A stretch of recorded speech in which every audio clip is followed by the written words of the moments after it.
Pag tayo sumabit, isusunod kita sa anak mo. Ni hindi niyo ako binigyan ng pagkakataon na magluksa para sa pagkamatay ng anak ko. Calvin! Hindi ka na rin kailangan ng Golden Scorpion.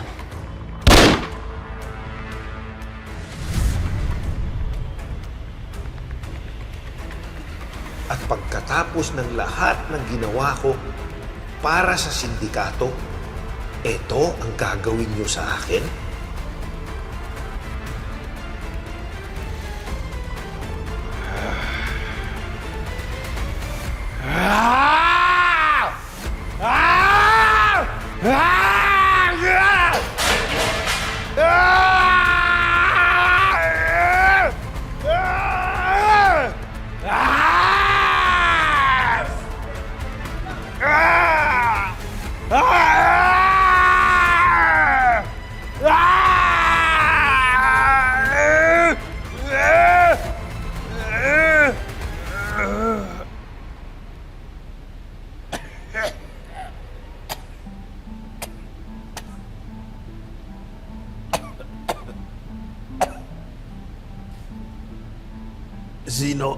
Sino ka? Colonel Gregorio Ricarte, ang bago mong kakampi. Kung makikipagtulungan ka sa amin.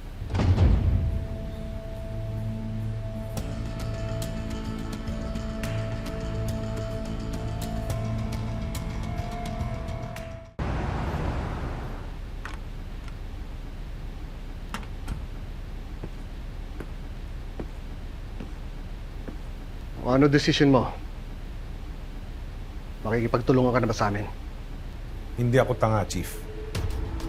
Alam ko kung gaano kalaki ang sindikato. At alam ko gaano kahaba ang galamay nila sa politika at sa kapulisan. Kaya wala akong tiwala sa mga katulad mo. Magsasalita ako laban sa sindikato. Pero ang gusto kong kausap ay si Mayor Alfonso. Mayor Alfonso? Malabo yun. Hindi ko ilalagay sa alanganin ang buhay ni Mayor para sa isang sangganong katulad mo. Chief, sigurado ako na si Mayor Alfonso lang ang hindi konektado sa sindikato. Kaya siya ang gusto kong kausapin. Kaya mas mabuti, umalis ka na.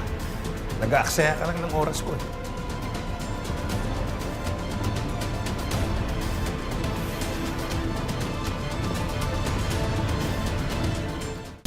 May pagagawa ko. Malaki ibabayad ko sa'yo. Alam mo naman na hindi naman pera yung habol ko talaga dito. Ang gusto ko, makita yung anak ko. Isang beses sa isang taon ko lang nakikita yung anak ko dahil tinatago nyo. Dahil yon ang nasa kontrata. At hindi mo makukuha ang anak mo hanggat hindi natatapos ang kontrata. Pero kapag nagawa mo ang ibibigay ko sa iyong trabaho, tatapusin ko ng maaga ang kontrata. Nakakaalis ka na sa Golden Scorpion. At makukuha mo na ang anak mo.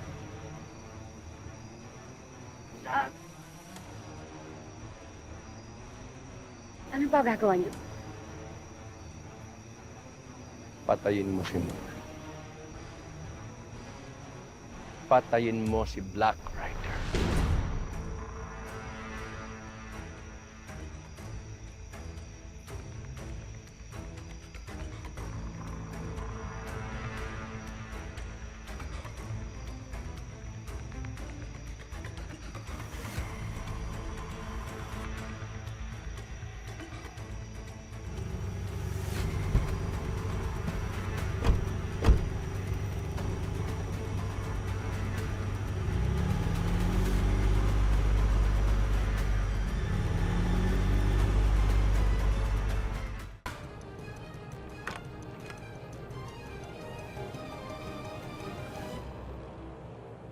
Mayor, Ah, pwede ba tayo mag-usap? sure.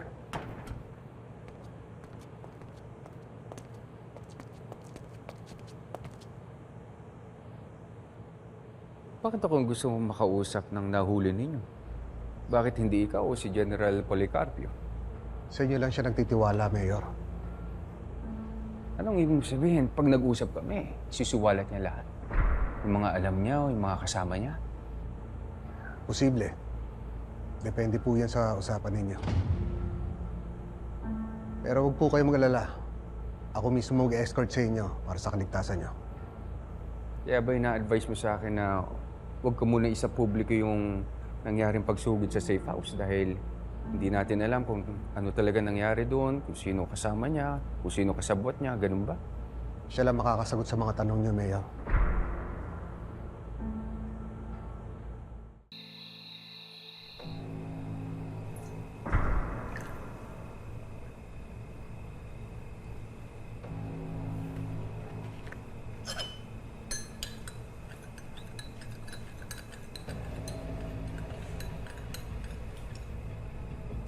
Galing pang laso na yan sa kliyente namin sa South Africa.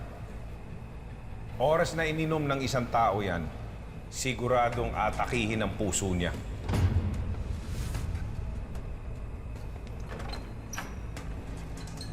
Mahal! Oh, hi. Nandiyan ka pala. Alam ko naman pagod ka eh, kaya ito, tinimplahan na kita ng kape. Inumin mo Salamat, na ha? kagad yan. Ay,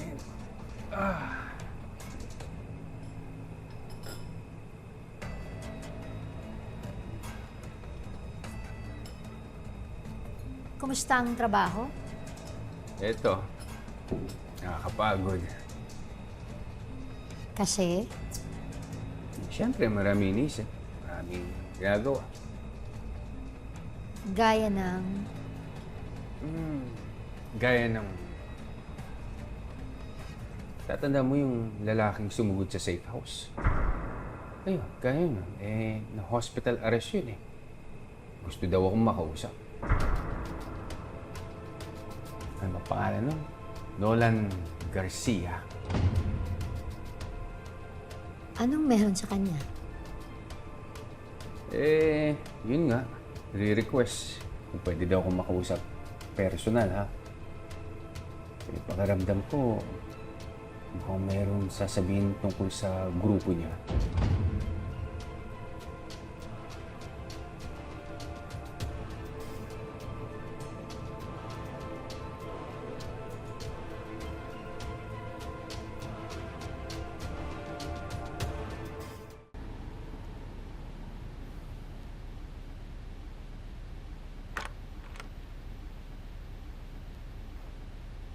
Oh, ikaw na naman. Nandyan ba si Mayor Alfonso? Alam mo, Nolan, binabalaan kita. Kung meron ka man iniisip na masama na gawin kay Mayor, huwag mo nang tangkain. Dahil ako mismo sasama sa kanya sa pag-uusap ninyo. Chief Ricarte, hindi mo ako kailangan takutin. Sanggano nga ako. Pero hindi ako gago kausap. Katulad ng sinabi ko sa iyo, dalhin mo si Mayor Alfonso sa akin. Tapos ang usapan.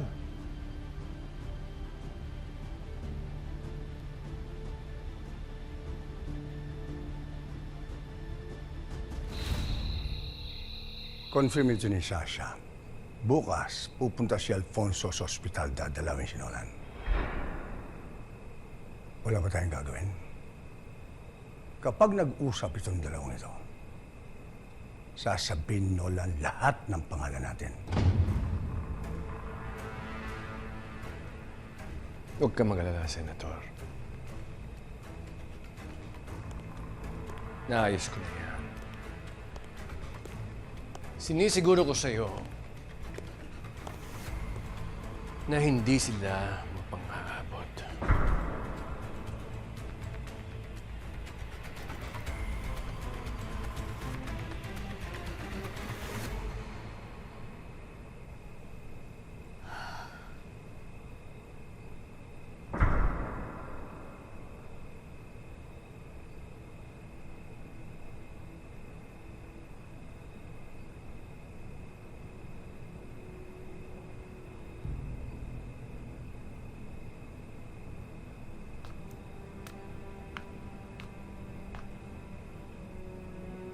Pinaghahandaan mo na ba ang huling misyon mo, ate?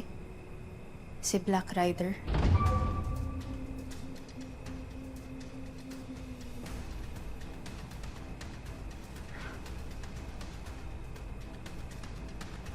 Bago si Black Rider, kailangan mo na akong iligpit. Sino, ate? Isa sa mga taong pinagkakatiwalaan ni Senyor. Eh kung nagpapapatay ng sariling tauhan si Senyor, paano ka makakasigurong isusoli ang anak mo matapos ang kontrata mo? Kung ako lang talaga pala ang masusunod, pinatay ko na silang lahat. Pagkatapos ng ginawa nila sa akin. Pero hawak ni Senyor yung anak ko. Kaya gagawin ko to. Para makuha ko ng buhay yung anak ko.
Teka, ano yan? Saan mo dadalhin yan? Reyes, kailangan ko lang kasi palitan ng textures ni Sir. Ganun ba?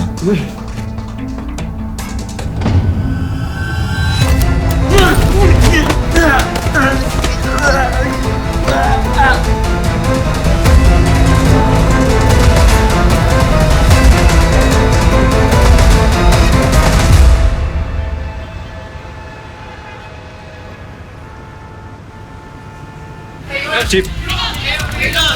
Ba't marami reporter dito? Chief, nagtataka rin po kami kung paano nalaman na si Mayor dito. May kinalaman po ba ito dun sa nangyaring enkwentro sa safe house kung saan niyo po tinago yung mga babae po na sinasabing biktima ng human trafficking? Mayor, pasisagot po lahat ng katanungan namin. Yes, Mayor. Sabi niyo na po, Mayor. Na sinasabi po na biktima po ng human trafficking, Mayor.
Tama na. Hindi pa huli ang lahat. Huwag ka magtiwala kay Senyor. Oras na maging problema ka, itutumba ka rin nila.